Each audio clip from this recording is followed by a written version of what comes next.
Bueno,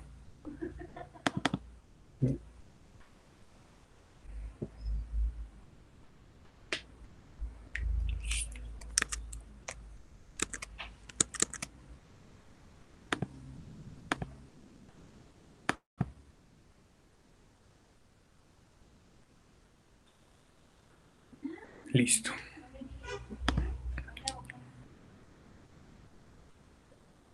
Entonces vamos a seguir con el siguiente tema, que es el análisis de columnas bajo la flexocompresión. Entonces este capítulo está dividido. Voy a activar el lápiz.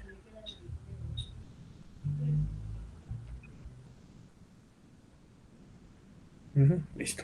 Entonces vamos a ver cómo es la respuesta de un elemento cuando está sometido a acciones combinadas entre fuerzas axiales y fuerzas de flexión. Ya vimos el cortante, muy sencillo. Ya vimos la flexión, también lo venimos viendo harto de flexión. Y ahora vamos a ver la acción combinada entre la carga de flexión y la carga axial. Pero entonces para eso vamos a analizar primero, en el día de hoy vamos a dejar establecido cómo es el comportamiento de una sección a tracción y a compresión. Entonces, comportamiento del concreto reforzado a tracción. Resulta que el concreto tiene un comportamiento muy ineficiente a la tracción. Entonces el aporte de resistencia a la tracción es nulo para todo el concreto, ¿no? Porque recuerden que el esfuerzo de fisuración del concreto es casi que el 7% de su esfuerzo admisible a compresión, casi nada. Entonces por eso el aporte del concreto en demanda de tracción es nulo. Bueno, en- es posible que el concreto aporte algo en una primera etapa de resistencia, pero cuando se alcanzan unos esfuerzos ya un poco mayores que el de fisuración, pues el único que va a resistir es el acero. ¿Ya? Entonces, pues las barras de acero son las encargadas de mantener todo el concreto conectado, el uno con el otro, pero solamente pues da estabilidad en bajos niveles de carga. ¿Listo? Entonces, bueno, aquí vemos un elemento sometido a tracción. ¿Cómo podemos diseñar un elemento de concreto reforzado sometido a tracción? Básicamente el parámetro que nos gobierna el diseño es la longitud de desarrollo. ¿Sí? Entonces tenemos que garantizar una longitud de desarrollo de nuestras barras de refuerzo aquí en nuestro elemento de concreto reforzado. Eh, el elemento pues se puede deformar más allá de la zona de fluencia del acero, ¿sí? El acero va a empezar a tomar cierta deformación unitaria hasta que llega a su deformación de fluencia. A partir de esa deformación de fluencia, pues sus deformaciones aumentan notablemente sin un incremento del esfuerzo actuante. ¿Ya? Entonces, más allá de este punto de fluencia, el acero puede seguir deformándose. Y va a seguir deformándose hasta que llegue por allá a su rotura. Ahora pensemos en la resistencia nominal a tracción de la fricción. Entonces la falla, podemos decir que esta falla de tracción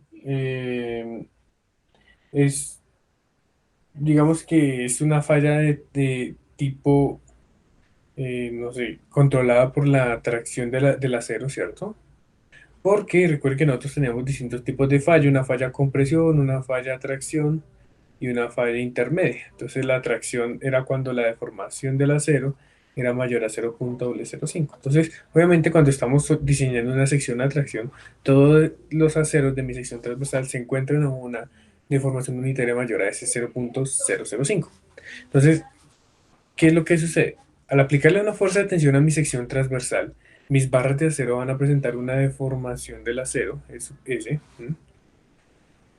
Entonces aquí cada barra se deformó E1, E2, EN, ¿cierto? Cuya deformación tiene que ser mayor o igual a 0,005. ¿Ya? Entonces, Es importante poder determinar el nivel de esfuerzo al cual se encuentran sometidas nuestras barras de acero. ¿Sí?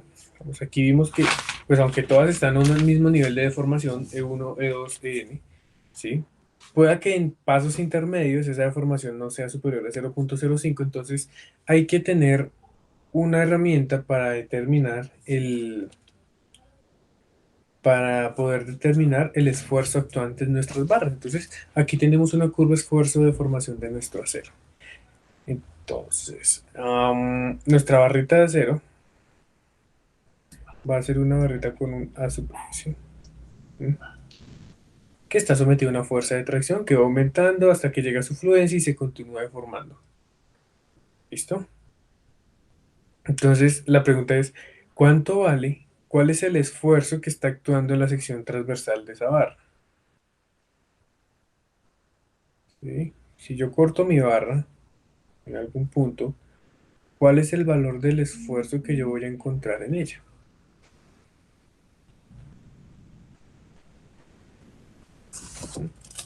Entonces, pues ese valor de esfuerzo depende de la deformación unitaria. Entonces, si yo encuentro que la deformación unitaria de mi barra es menor a 0,0021, pues mi esfuerzo va a depender del punto en el cual yo me cruce con mi gráfica. Puedo tener por acá un esfuerzo 1, o por acá un esfuerzo 2,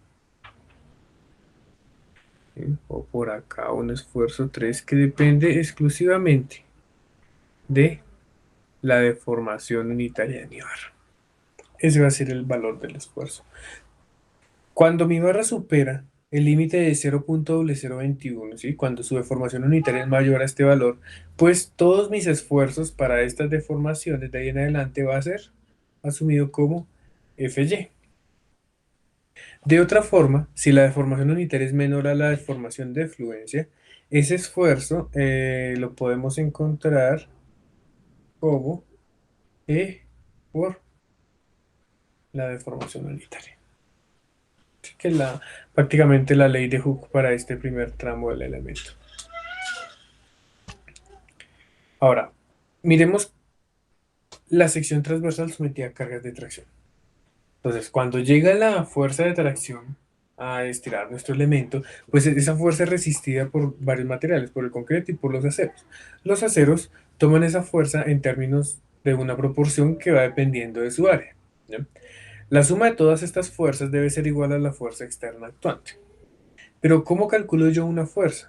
Pues con esta fórmula. La fuerza va a ser el esfuerzo de la barra multiplicado por el área de la barra. ¿Listo? El axial total que va a resistir mi sección transversal entonces a tracción va a ser la suma de todos los Fy por el área de la barra.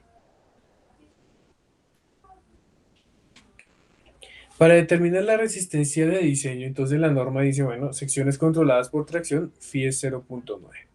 Entonces, la resistencia de diseño va a ser phi por Fy por el área de las barras. Fy se hace suponiendo que pues, la sección está controlada por tracción y las deformaciones unitarias son mayores a 0,005. Listo. De esta forma encontramos la resistencia a tracción de un elemento de concreto reforzado, como omitiendo todo el aporte del concreto.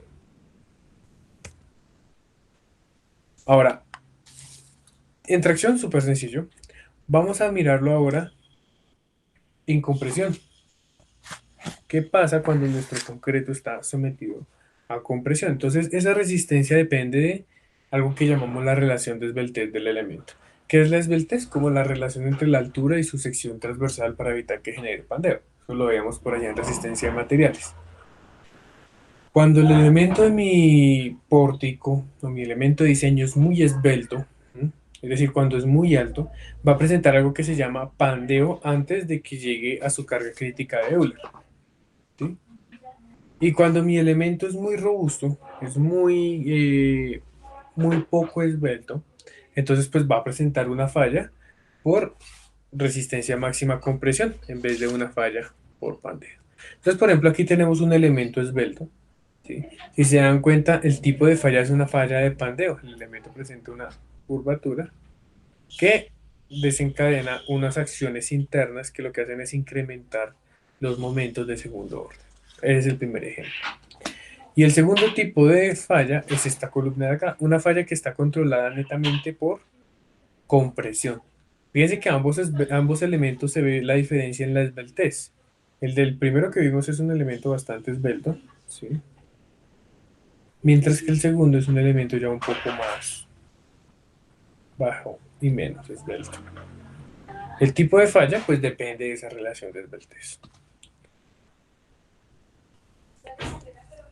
Ahora,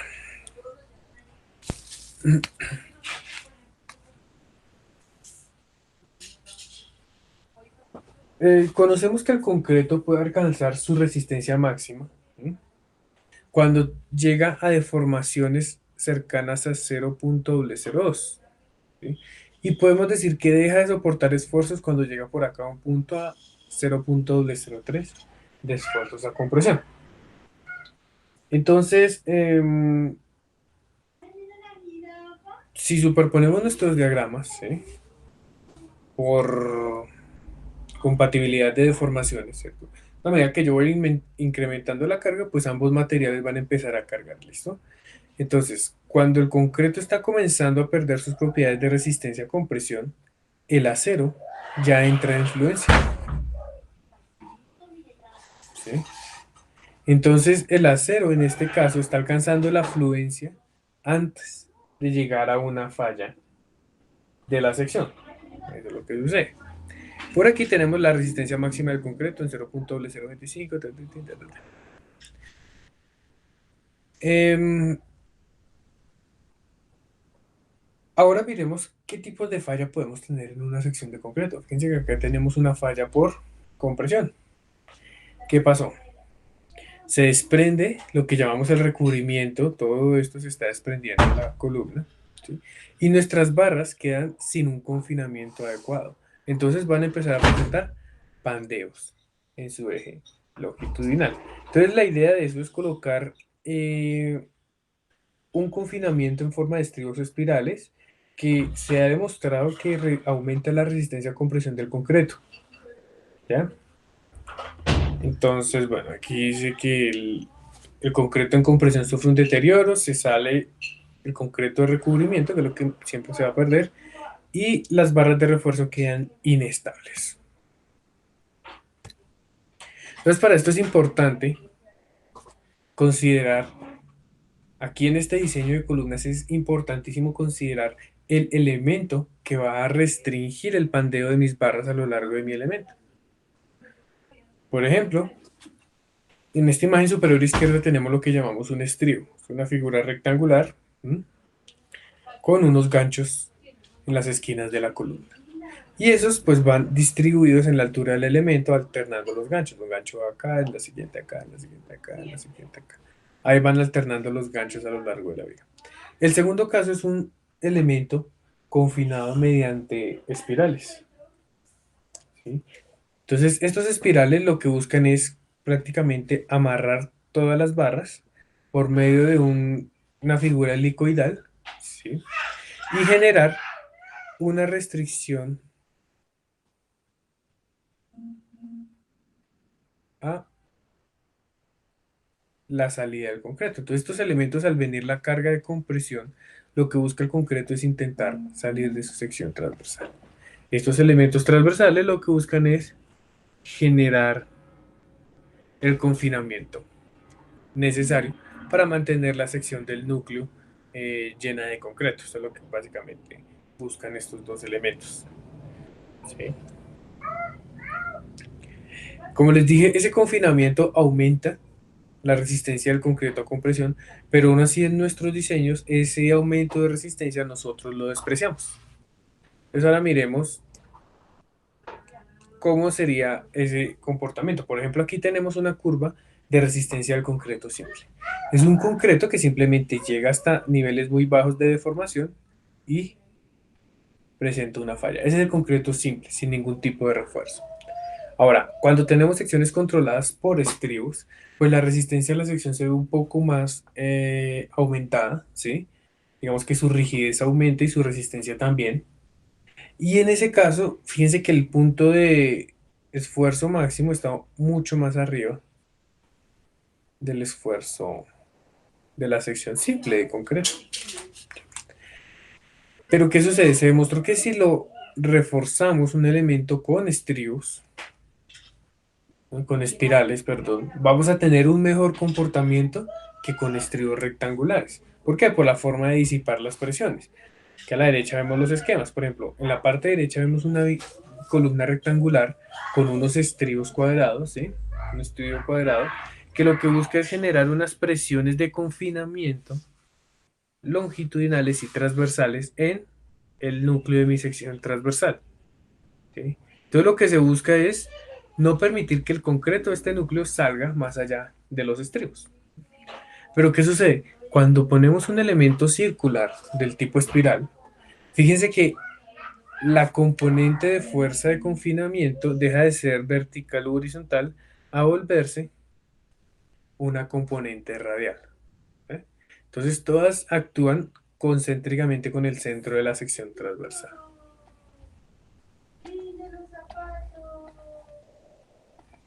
¿Listo? Y esto genera pues una mayor estabilidad en el concreto que está en el núcleo.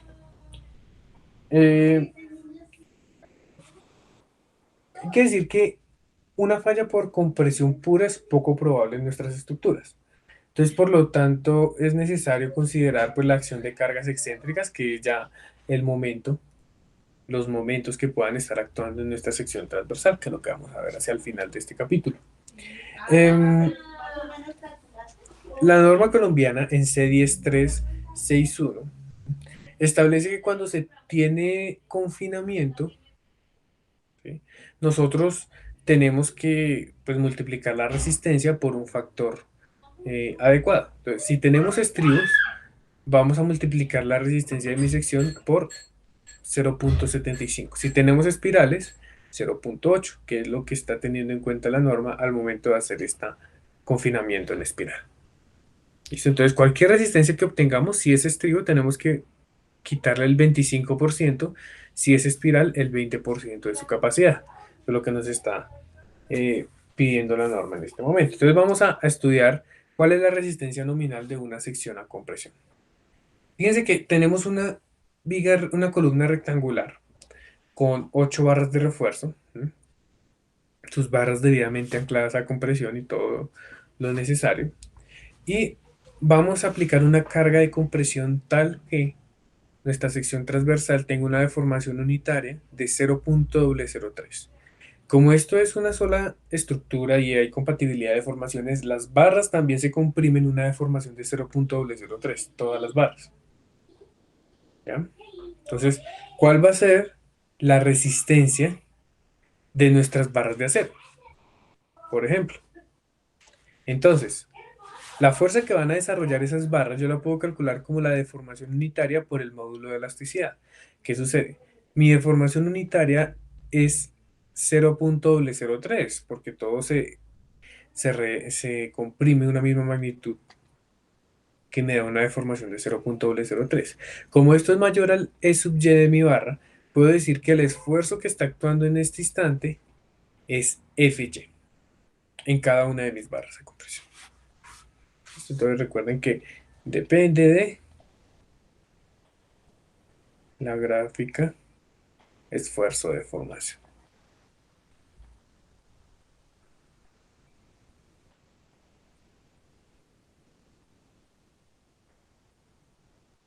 Listo. Entonces la fuerza que desarrollan esas barras va a ser simplemente el esfuerzo multiplicado por el área de todas las barras en la sección transversal. Esta es la fuerza de compresión que aporta el acero de mi sección. Asimismo, aparte del acero, como estoy en compresión, aquí también voy a contar con un concreto que está distribuido en toda mi área. ¿Cuál es esa área del concreto? ¿Cuál es el área del concreto? Pues el área del concreto va a ser el área bruta de la sección menos el área de los refuerzos de acero que le estemos colocando. Cuando hablamos del bloque de Whitney decíamos que el esfuerzo máximo a compresión que puede sufrir el concreto en una sección de concreto reforzado lo encontrábamos como 0.85 F'C. ¿Sí? Entonces vamos a tomar esa misma suposición para nuestro análisis. La carga de compresión del concreto va a ser simplemente el esfuerzo máximo por el área del concreto. Aquí tenemos el esfuerzo máximo por el área real de concreto. Y entonces podríamos decir que la resistencia a compresión de mi sección transversal pues va a ser la sumatoria de las cargas desarrolladas por el acero y de las cargas desarrolladas por el concreto, que es lo que tenemos acá en esta expresión. C sub C es la compresión de las barras de concreto y la sumatoria de Fs son las fuerzas en las barras de acero. Del concreto aquí está, esfuerzo máximo por área, y aquí Fy por área de barras de refuerzo. Ahora, como estamos empleando factores de carga y resistencia, tenemos que reducir esta sección, esta resistencia transversal a compresión por un factor phi. ¿Cuánto vale ese factor phi? Entonces, según la norma colombiana, también depende si estamos haciendo el estudio para estribos o para espirales. Para estribos, ese factor phi vale 0.65 y para espirales estamos hablando de 0.8. Entonces, resumiendo, la capacidad a compresión de mi sección de concreto reforzado va a ser la multiplicación de el esfuerzo del concreto más el esfuerzo en las barras de acero por sus áreas respectivas, multiplicado por phi, que es el factor de reducción de capacidad de la norma, y x, que es la resistencia máxima a compresión que puede desarrollar un elemento. Bueno, esa sería como toda la capacidad de mi elemento. Entonces, hagamos un ejemplo bastante sencillo para dejar afianzado este conocimiento de la...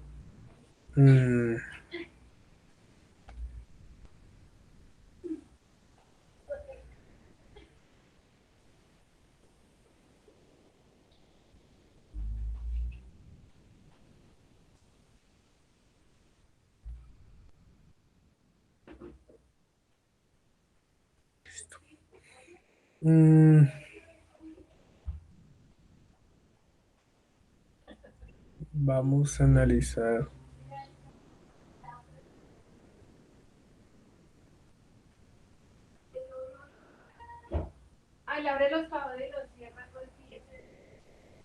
Una columna cuadrada.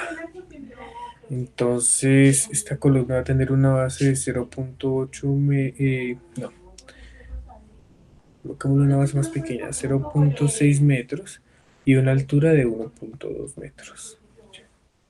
Entonces, vamos a diseñarla, no sé, a inventarnos cualquier cuantía. Vamos a suponer una cuantía del 2%.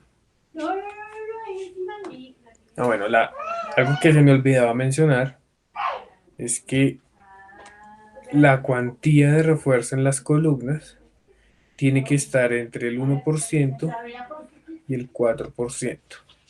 Recomendable máximo el 3%, porque después del 3% se vuelve muy difícil la construcción de la columna. Si les da 3%, cambien la sección mejor. Entonces, vámonos con una cuantía para nuestra columna, no sé, supongamos una cuantía del 2%. Entonces, el área de refuerzo debería ser igual a la cuantía por B por H. Cuantía 0.02 por B, que son 600, por H, que son 1200 milímetros.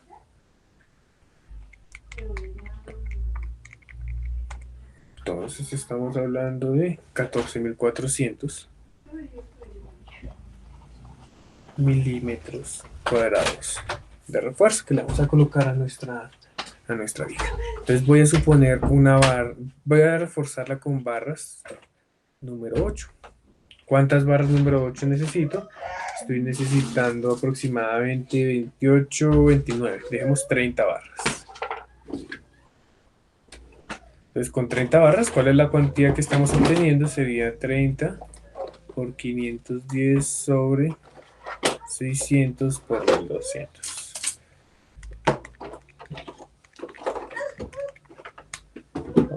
valor de 0.02125, que está pues bien en términos de las cuantías.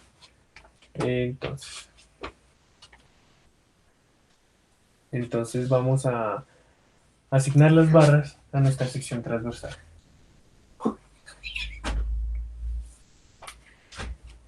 Listo, entonces vamos a colocarle, no sé, 2, 3, 4, 6, 7, 8, 9, 10. Necesitamos por aquí 10 barritas. Aquí vamos a colocar 10 barras igualmente espaciadas.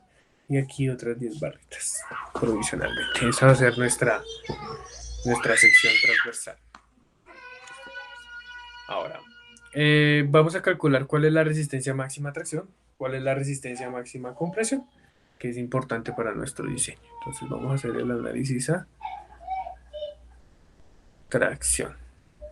Entonces, la resistencia a tracción de la sección va a ser la sumatoria de la FY de las barras por su área transversal. Muy sencillo, 420.000 kilopascales multiplicado por 30 por 510.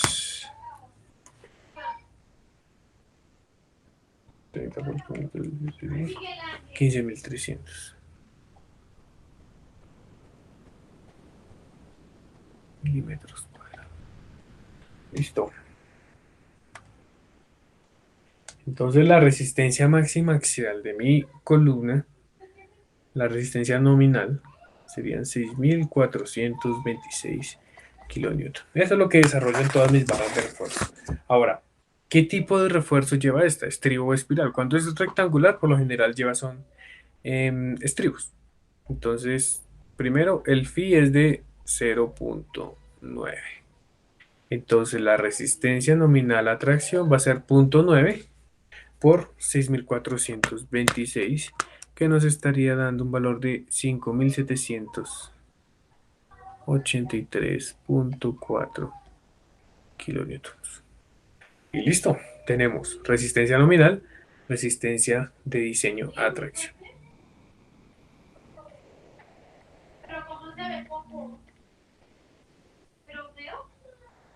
Ahora vamos con la de la compresión.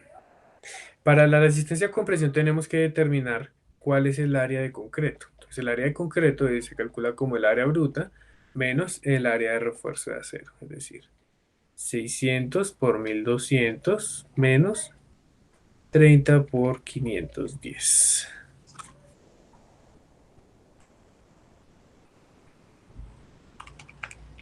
Entonces estamos hablando de 704.700 milímetros cuadrados de concreto. Ese es el área efectiva de concreto en nuestra sección transversal. ¿Cuánto valdría el factor phi? Pues como estamos hablando de estribos, este factor phi sería 0.65. Y nuestro factor X, que es la resistencia máxima a compresión establecida por la norma colombiana, para estribos se está hablando de un valor de 0.75.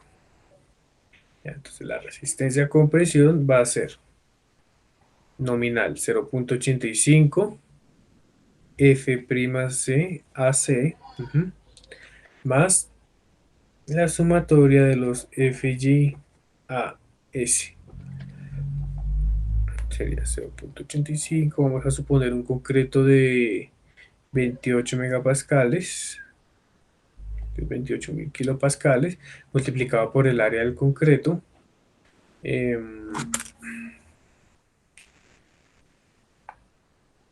Bueno, dejémoslo así.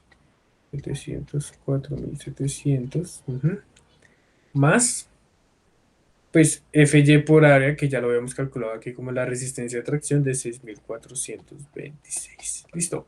¿Cuánto resiste?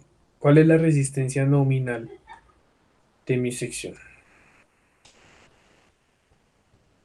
Entonces, si realizamos la operación, nos da un total de 23.197.8 kilonewton.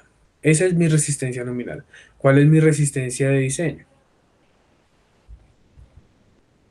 Pues va a ser 0,65 multiplicado por 23.197. Entonces estamos hablando de 15,078 kilonewton. ¿Y cuál es la resistencia máxima nominal cuál es la resistencia máxima de diseño que yo puedo proveer a mi sección? Pues sería X por este último dato, es decir, por 0,75, 11.308 kilonewton. ¿Listo? Entonces recordemos siempre que, o sea, estos coeficientes dependen básicamente de si es estribo o si es espiral. Pero el resto, fíjense que solamente depende del área del concreto y del área del acero. Bueno, entonces en nuestra clase del próximo jueves vamos a continuar a partir de este punto y vamos a entrar a analizar qué sucede cuando a mi columna no solamente llegan cargas de tracción o de compresión, sino unas cargas, unos momentos flectores que lo que hacen es aumentarme los momentos de segundo orden internos en nuestra sección transversal. Bueno, listo. Entonces, muchas gracias muchachos y nos vemos el próximo jueves.